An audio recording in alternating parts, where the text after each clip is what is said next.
Good evening, friends. It is time to read.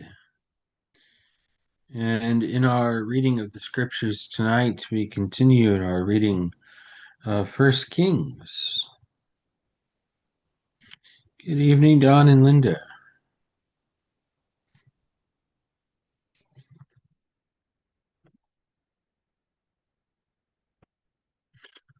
So here's the big picture look at actually First and Second Kings. We're only reading First Kings right now, but those two books originally were one.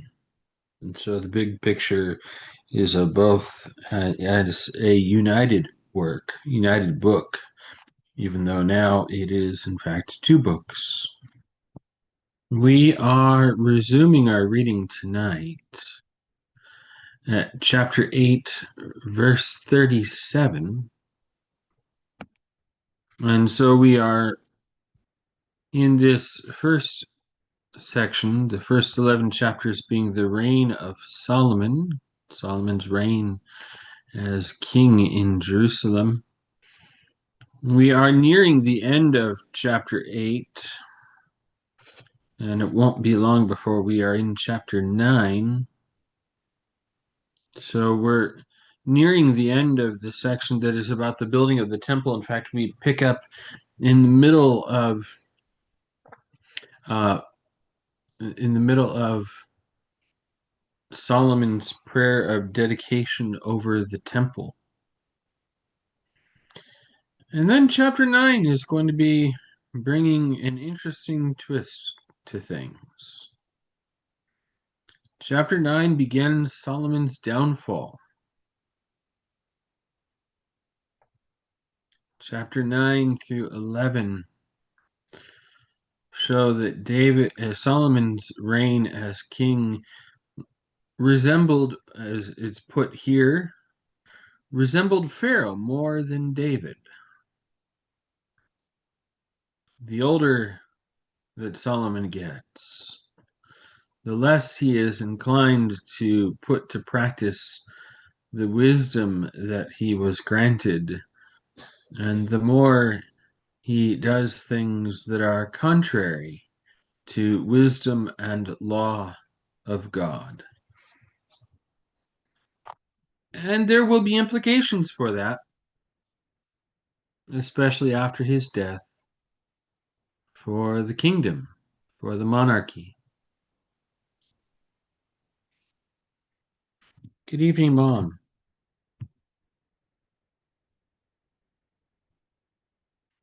Well, friends, let's read. Resuming at chapter 8, verse 37. I'll be reading from the left-hand column from the Complete Jewish Bible. The right-hand column contains the New Revised Standard Version Updated Edition, which I will reference mainly for reminding us what these Jewish names are that don't always match the Christian names we know these characters by.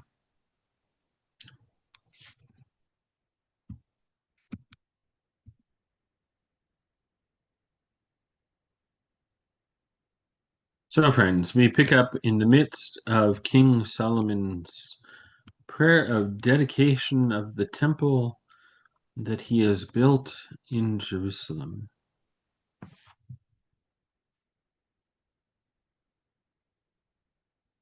If there is famine in the land, or blight, windstorm, mildew, locusts, or shearer worms, interesting name for caterpillars, or if their enemy comes to the land and besieges them in any of their cities, no matter what kind of plague or sickness it is, then regardless of what prayer or plea anyone among all your people Israel makes, for each individual will know what is plaguing his own conscience. And the person who spreads out his hands toward this house, here in heaven where you live, and forgive and act, and since you know what is in each one's heart, Give each person what his conduct deserves, because you and only you know all human hearts, so that they will fear you throughout the time they live in the land you gave to our ancestors. Also, the foreigner who does not belong to your people Israel, when he comes from a distant country because of your reputation, for they will hear of your great reputation, your mighty hand and your outstretched arm, when he comes and prays toward this house, then hear in heaven where you live, and act in accordance with everything about which the foreigner is calling to you, so that all the peoples of the earth will know your name and fear you, as does your people Israel, and so that they will know that this house which I have built bears your name. If your people go out to fight against the enemy, against their enemy, no matter by which way you send them, and they pray to Adonai toward the city you chose, toward the house I have built for your name, then in heaven hear their prayer and plea, and uphold their cause. If they sin against you, for there is no one who doesn't sin, and you are angry with them and hand them over to the enemy, so that they carry them off captive to the land of their enemy, whether far away or nearby, then if they come to their senses in the land where they have been carried away captive, turn back and make their plea to you in the land of those who carried them off captive, saying, we sinned, we acted wrongly, we behaved wickedly.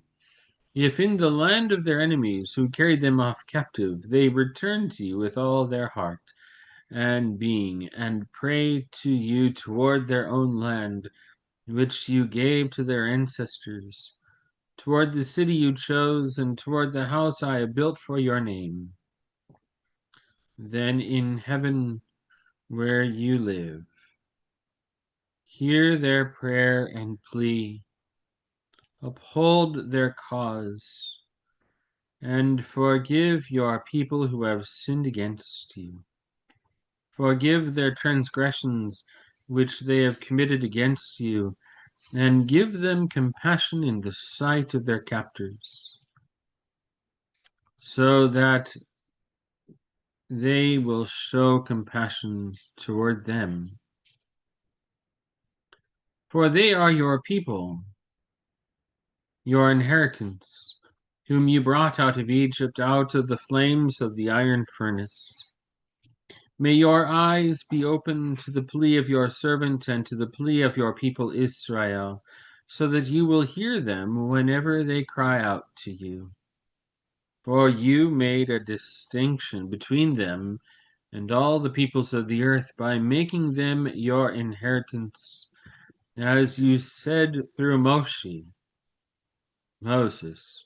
your servant, whom you brought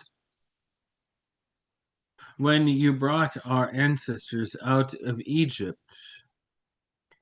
Adonai Elohim. When Solomon, had finished praying all this prayer and plea to Adonai, he got up from in front of the altar of Adonai, where he had been kneeling with his hands spread out toward heaven, stood up and raised his voice to bless the whole community of Israel. He said, blessed be Adonai, who has given rest to his people Israel, in accordance with everything he promised. Not one word has failed of his good promise. May Adonai our God be with us, as he was with our ancestors. May he never leave or abandon us. In this way he will incline our hearts toward him, so that we will live according to his ways and observe his mitzvot, instruction, laws and rulings, which he ordered our fathers to obey. May these words of mine, which I have used in my plea before Adonai, be present with Adonai our God day and night, so that he will uphold the cause of his servant and the cause of his people Israel day by day. Then all the peoples of the earth will know that Adonai is God, there is no other. So be wholehearted with Adonai our God, living by his laws and observing his mitzvot, as you are doing today. Then the king, together with all Israel, offered sacrifices before Adonai. For the sacrifice of peace offerings, which Shlomo offered to Adonai, he offered 22,000 oxen and 120,000 sheep. Thus the king and all the people of Israel dedicated the house of Adonai. The same day the king consecrated the center of the courtyard in front of the house of Adonai, because he had to offer the burnt offering, the grain offering, and the fat of the peace offerings there. For the bronze altar before Adonai was too small to receive the burnt offerings, the grain offering, and the fat of the peace offerings. So Shlomo celebrated the festival all that time. All Israel, a huge gathering that had come all the way from the entrance of Hamat to the Vadi of Egypt, celebrated with him before Adonai our God for 7 days, and then for 7 more days, 14 days in all. Vadi up here, Wadi.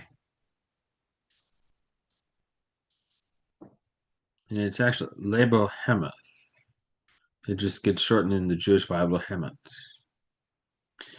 Verse 66, on the 8th day he sent the people away.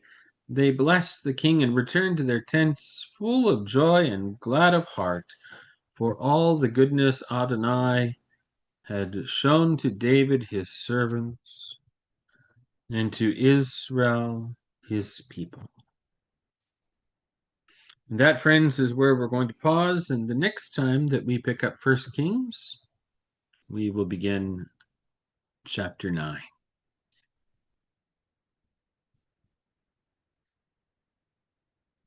Thank you for reading with us, and look for the next live in a few moments, in which we'll pray evening prayer.